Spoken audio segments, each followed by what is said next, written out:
Hello, dear friends. This is Kardec Radio at 11 p.m., nourishing our souls together. Kardec Radio is here with us to unfold another chapter of the book Sex and Destiny, where we are learning with André Luiz and the superior mentors the beauty of illuminated prayers. Prayers from spirits who are already superior than us and who come at critical times to help us. In the previous chapter 13th, we've learned with our dear André Luiz in his beautiful plea, brothers and sisters, do everything you can to minimize your moral impediments. And if you don't do it for yourself, do it please for the sake of those who are in the beyond and cheering for you, taking care of you. Remember to honor them as well. Remember to respect their devotion to you. This is André Luiz' plea in the chapter we were studying before. So you're welcome to join us as we continue in the march of this very dramatic scenario as André Luiz unfolds to us the life of two families, the Torres and the Nogueiras, in Brazil, in the very city of Rio de Janeiro. And as we can see in this beautiful book, Sex and Destiny, psychographed by two mediums, Valdo Vieira and Chico Xavier. An amazing phenomenon of mediumship yet to be studied.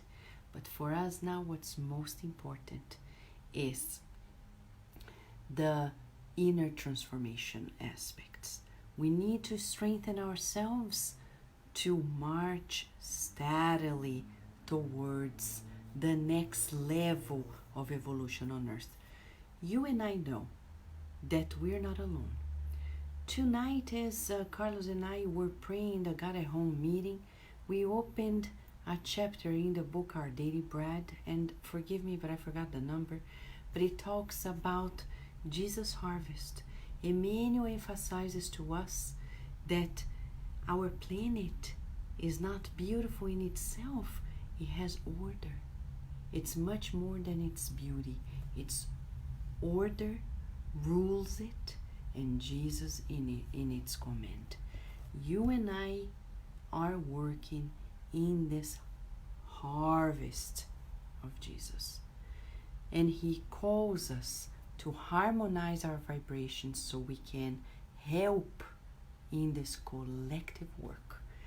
He finalizes that chapter by calling us to work for the general good. Are we working for the general good? Many people ask, Vanessa, how can I work for the general good? Where do I start? We start here, in our minds. How? By thinking beautiful thoughts, feeling beautiful feelings, even if we have problems, because we'll never run out of them until only God knows when.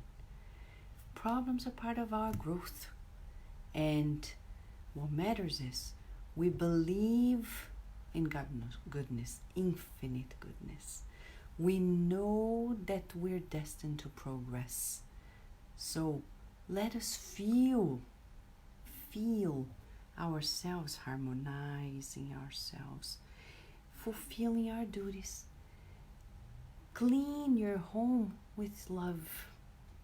I know many people who are anxious to conquer the world, and their homes are like a cemetery, a ghost zone. Why? They don't make improvements, and not only improvements physically, cleansing adjustments, organizing it. It's vital for us to organize every corner with love, with care, because that's our contribution to the general harmony. If our homes in this planetary harvest of Jesus is a temple of God, an office for the soul, if it is a safe haven where we can retreat and pray to God and gain energies to go to the world and love the world, we're contributing. Tonight, as we were doing this God at home, feeling the presence of my grandfather, I remember his name was Saint Anthony. Can you believe it? He was most adorable, a loving spiritist. In Portuguese, we called him Santinho, with his beautiful blue eyes. I remember he was very quiet. But you know, the lesson that he left for me to date was his faithfulness to his daily duties. We would spend our summer vacations in my grandparents' home, and I would recall the simplicity of my grandparents' daily lives, and my grandfather together with my grandmother. They would go from work to home, and every meal, everything so harmonious, serene, peaceful. He would go to the Spiritist Center, be a Spiritist counselor, talking to the spirits in his obsession with so much serenity and firmness. And at the same time, we would never see him talking bad about people, raising his voice about anything, going wild in his emotions, never drinking, never overeating, everything so consistent and paced out, simple. If somebody would ask, say, what was his major deed for me? The major thing he left for humanity was his serenity and his compliance towards his daily duty. And that's how we see how we can help in the harvest of Jesus, by bringing serenity and harmony to the people in our lives, so they can raise themselves in a different level, like I did as a child, as a teenager. And I owe to him my deepest gratitude for his role model in this life of apparent simplicity, but so beautiful, so compliant, so loving, so Christian, taking care of the old people in their nursing home that was sustained by the Spiritist Center. He was the accountant of the center, very honest, very diligent in disclosing, keeping the books updated. And I'm not saying this on a personal tone because that's not my life, but the life of somebody who really leaves to us a legacy that inspires us. And that's how we can also, on our end, help in this collective growth. Thank you, Carol Correa, for sharing here our Daily Bread, chapter 180. I think that's what it is. If not, after I finish, I'll double check and put it here, okay? So I see Teresa Castro is here. Welcome, big hug to you, Teresa. Thank you, Carol Correa, for being here with us. And Celia Lancaster is here with us. Karina, Lissy, beautiful Karina. Thank you, Karina, for your help always at Cardiac Radio. Nora Brasil, Leo Teixeira dos Santos, big hug to you. I see Sol Souza, super hug to you. Quentin, hello. Alexandra, long time no see you, super hug to you. Alicia Ramos and the Philippine community. Nora Brasil, Sunshine. And you know, friends, starting Monday, our dear Sunshine is gonna start at 9 p.m., 6 p.m. Pacific time, a study on the cases of the spirits who talk to Kardec in the book Heaven and Hell. True Cases is a reality show of the spirits, lessons for immortality. Good job, Sunshine. We look forward to that. Joyce Magalhães, how have you been? Big hug to you and the family. Lu Nicoliello, we miss you. Looking forward to seeing you soon on Friday. Thank you, friends, for joining us. And for those who are coming in, big hug to you. And let us come. We're studying this book, Sex and Destiny, the Illuminated Prayers on it. And we're just pinpointing parts of the story to understand the moments in which Andre Lewis discloses the prayers of the illuminated spirits. Here we have one of the authorities in the story, Brother Felix. Two families, Torres and Nogueiras, and a main central character, Marita. Marita is not doing well. She just found out that her fiancé didn't show up to the apparent arrangement to meet her at a motel. Instead, she was taken by surprise and assaulted by her very father, Claudio, who assaulted her sexually for 20 minutes. And then, once the lights came on, she realized it, horrified, jumped out of the window, ran away, and what happened next? That's where we are. Chapter 14.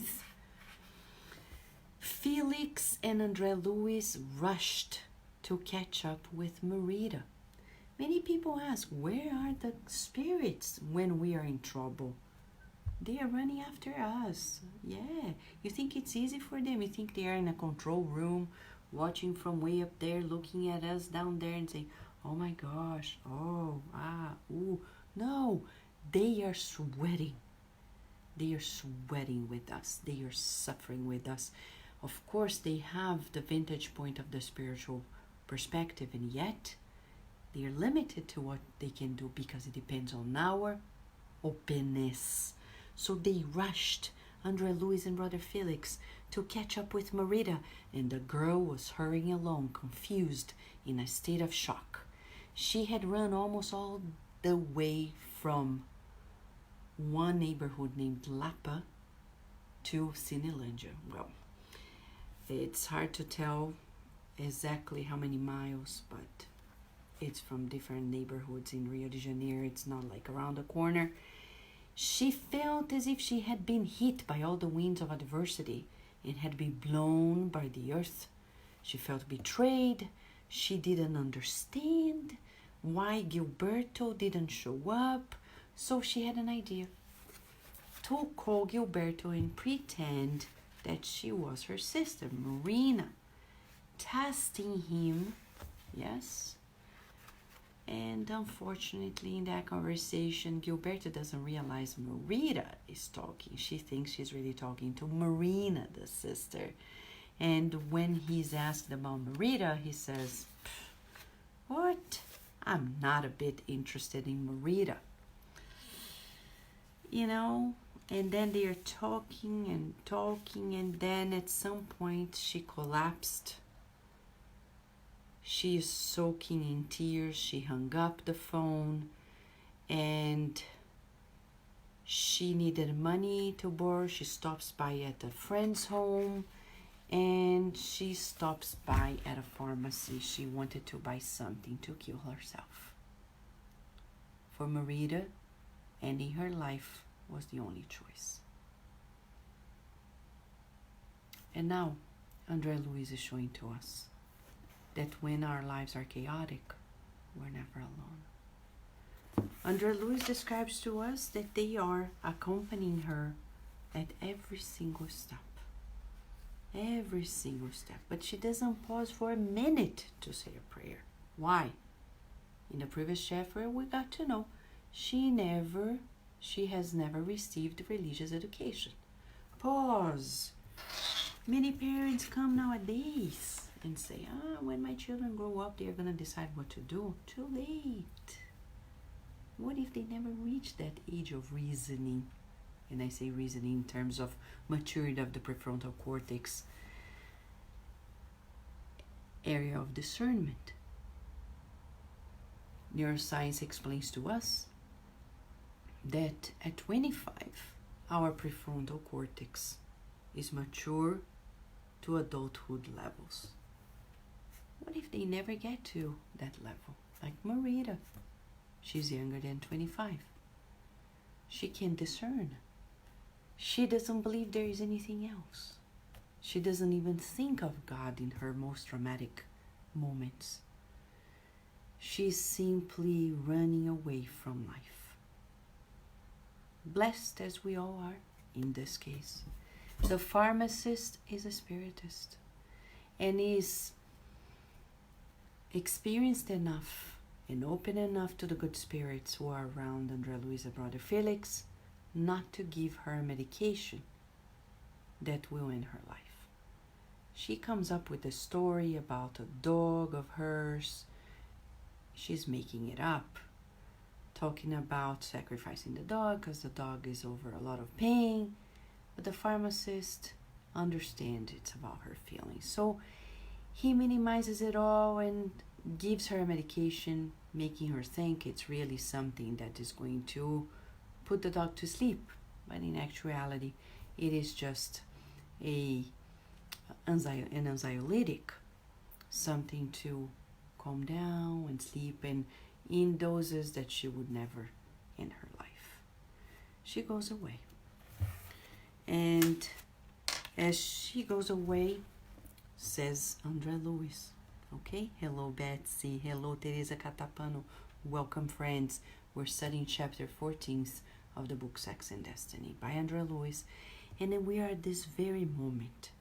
She slowly walked 2 blocks of an avenue and went into a bar. She asked for a glass of water in a plastic cup. And she wanted to die near the ocean, that serene, good ocean that never rejected her. She thought in tears. She wanted to live without contemplating the ocean that always kissed her without malice. And as she's there, the good spirits are around her, Brother Felix and Andrea Luis. She felt sorry for herself and cried for a long time, while Felix and Andrea Luis waited for her to fall asleep in order to prepare ourselves to face further problems. Marina put the 10 pills in her mouth and washed them down with water in the plastic cup. Then she sat down with her back against the stone drop of the boardwalk as if she were meditating. Her eyes were filled with what she thought were her final tears. She let the breeze caress her hair. A gentle torpor anesthetized her. We checked the time. It was 5 minutes to 1 a.m. Felix prayed for a few moments. Andrea Luis did not immediately understand whether it was because it was their duty as spirit takers or whether it was because of Felix's prayer. But 2 discarnate patrolmen from our plane appeared and offered to help. Felix gratefully accepted, and as they kept watch, Felix and I began the operation of restoring the girl. We took measures to keep her from leaving her out of control body, applying comforting passes on her center of forces, providing various stimuli to parts of her brain, and dilating her blood vessels. Detailed, lengthy measures, magnetic acupuncture from the spiritual plane, something at which Felix demonstrated noteworthy mastery. Almost 4 hours passed, at the end of which Marita slept peacefully. Okay? Now, pause for a moment. The good spirits pray. They couldn't intervene because she had no openness. She didn't pray. So they had to respect her free will, but they were around. And the minute they were able, they operated upon. Can you imagine magnetic acupuncture from the spiritual realm, applying magnetic forces to allow her to stay calm and not to go wild in the spiritual realm and creating more chaos for herself. 4 hours of work. From our perspective, she's laying down, sleeping deeply because of the medication. Actually, it's not that. It's not so. It's much more than that. 4 hours of intense work from devoted hearts of the beyond. Experienced, specialized. And again, who is Marita? Oh, a superior spirit? No, she's an ordinary person like us. Child of God like anybody else. But why is Andrea Luiz showing it to us? To show to us that in the most dramatic times, the loving spirits are working hard. But there are 10,000 factors happening at the same time. They cannot control everything, my friends.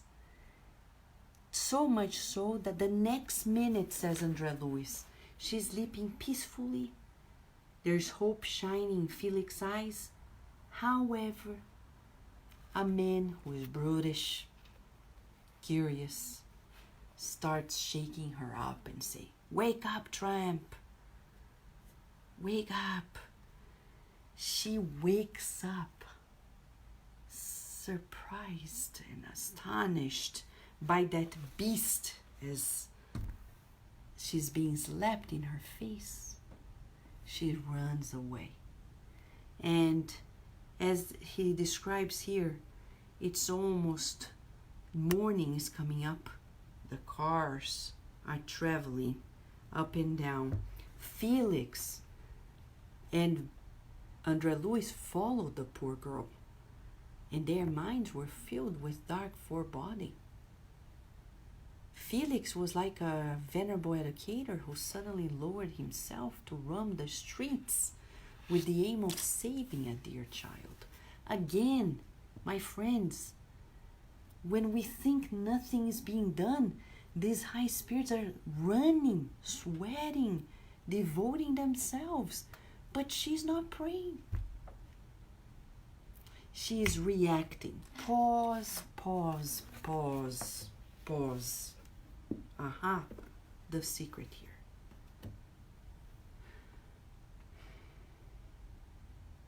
Are we still reacting to life? Or are we taking action? Because Marita is reactive. She's being instinctive. She's trying to preserve herself from the pain and the anguishes, running away like a rabbit that is running away from a lion to save herself. But that pertains to the animal kingdom. To the human kingdom, we need to use our reasoning, our discernment. We can no longer react. We can, but we should. It's for the best of our interests that we do not react. We need to plan out ways in which we come up with a different way of acting. My friends, it's been lives that situations appear to us and we have the same response. Instinctive. In the spiritual book by Allan Kardec, Kardec asks us about how we can understand our previous lives if we don't recall anything. And the answer of the spirits: observe your instinctive tendencies. There are things, conditionings that pop up without thinking. This means that we have automated responses for lives. Sometimes they are good automation. Other times they are just repeating the same old escape mechanism or belligerent mechanism. In this life, we're being asked to learn a new way of being. And that's why we need to coach ourselves daily to new thinking so we can come up with new responses.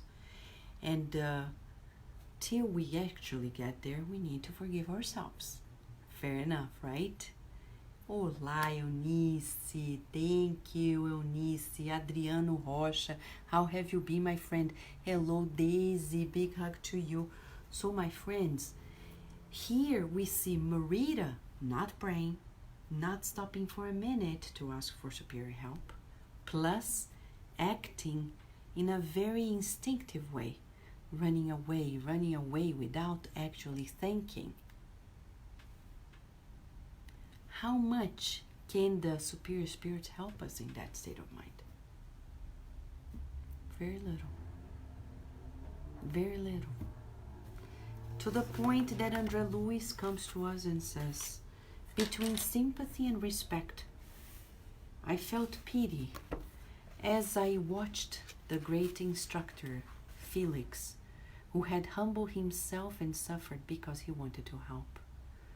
When a half-drunk group of young men on the next corner saw Marita staggering around, they burst out laughing and yelled, "Look who's had a few too many."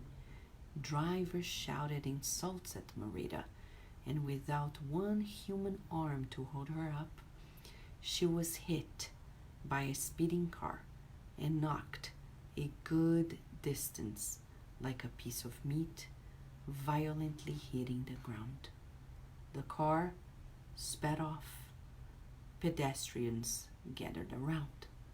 Young girls returning home after a happy night out screamed in alarm.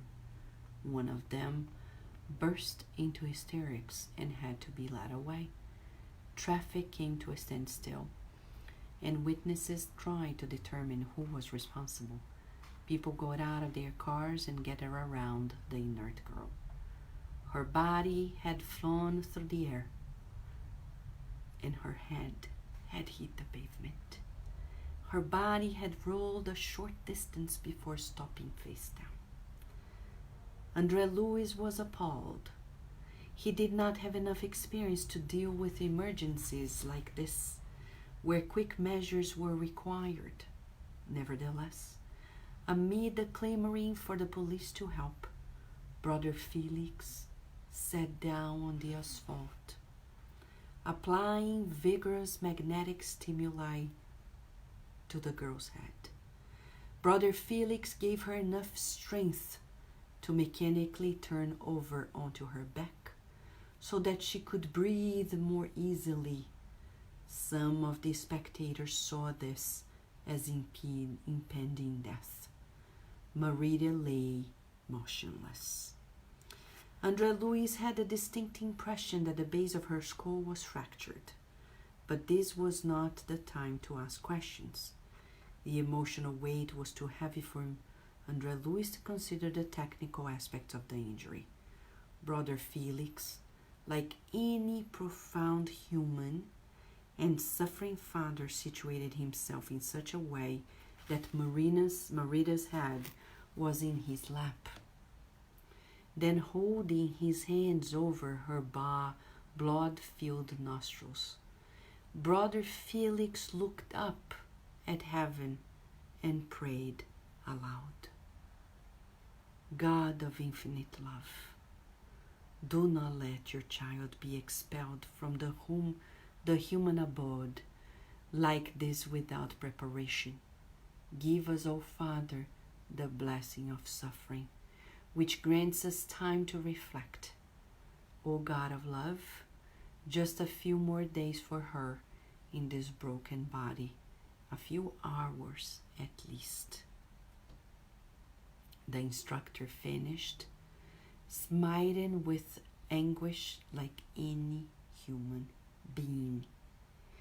He motioned André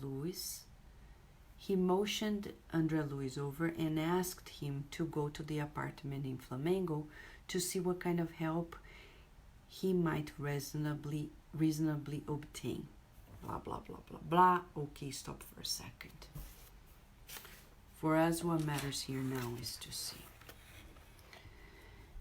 When dramas, tragedies are about to happen, way before they happen, the superior spirits who are caring for us, they know what is happening and they do what they can do. Marina didn't cooperate to avoid the accident because she was reacting. We're not judging, we're just evaluating.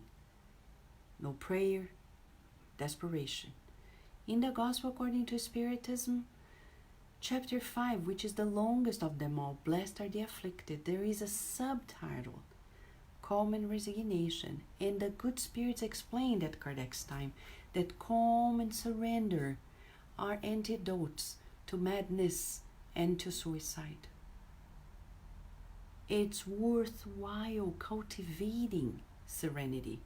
We don't know yet, but that's not a problem. But we aim at it, and we'll always be helped by incarnates and discarnates who are going to be giving us a hand to say, hey, take it easy. And we breathe in and out and say, God, let me out of this reactive chain. That's a good affirmation. First, if you ask, how can I avoid reacting? Breathe. Because when we react, we don't think that we're breathing. Conscious breathing, like we learned from Dr. Heber Benson at Harvard. Breathing in, breathing out. 3 times, deeply and slowly. Breathing in and out. After all, we are incarnated. The good spirit said in the gospel, take care of body and spirit. And then we become spiritualists, spiritists. We start thinking about the spirit and we trash out the body. No. Take care of the body because we're incarnated. Breathing is the first resource. Breathe in and out. We turn off the sympathetic system. Turn on the parasympathetic. The fight or flight is off. We breathe in and out. Calm and surrender do not come up when the fight or flight mechanism in our body is on. We need to calm down by breathing and praying. By praying and breathing, breathing and praying, and reaffirming to ourselves, oh God, allow me to learn how to be out of this reactive chain. Let me say calm and surrender to the circumstances. You know what's best for me. Breathe in and out. Breathe in and out. And say everything's fine. The world's not going to end.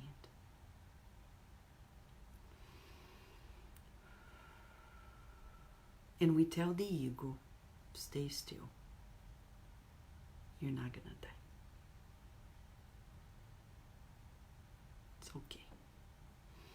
But Marita didn't do that. But Brother Felix was there. And he prays. Again, in his illuminated prayer, he says, God of infinite love. And you see that every time he prays and they pray, more help comes. Every time we pray, more help comes.